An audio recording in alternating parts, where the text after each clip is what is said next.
About 10 years ago, I used to do in-home health care for the elderly. Most of the time, it was basically just babysitting old people. But there was one I will always remember.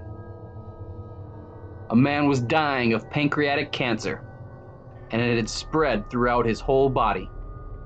He only had a few days to live. I worked that day from 2 p.m. to 8 p.m.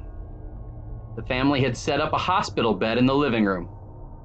The patient could barely talk or move. When he tried to speak, it was unintelligible, so the family told him to refrain, to not strain himself. He was hooked up to a machine that would give him a burst of morphine every time someone pressed the button on a handheld trigger. The doctor had told the family to hit the button every hour, or as needed, for pain. The family told me, hit the button every 15 minutes. So I did, as medically instructed. I pumped him with morphine every 15 minutes through the entire afternoon.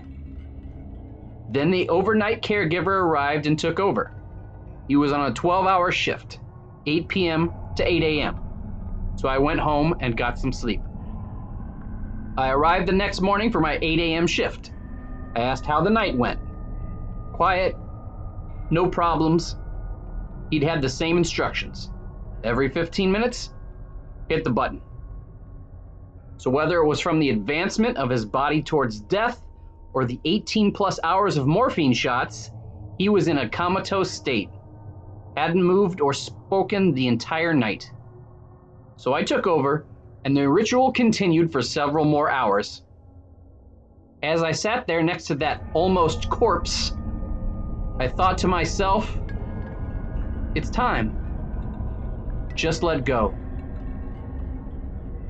But just then, as if I had spoken those words aloud, he reached over and grabbed the metal railing of the hospital bed. And with a strength that he should not have been able to muster, he pulled himself up next to me so that he could look me in the eye. Then, with his other hand, he touched his heart and said, "Not yet." Then he lied back down. And that was truly the last time he would ever move or speak again. The dying man's son-in-law relieved me in the afternoon. They were hoping the patient's brother would make it into town that night to visit him one last time. I got a call early the next morning. He had passed away. But I did find out that his brother did make it in time. Besides the terrible pay and ridiculous hours, I only did that job for about a year. My kids were young, so I needed a regular schedule where I could spend as much time with them as possible. They wouldn't be young forever.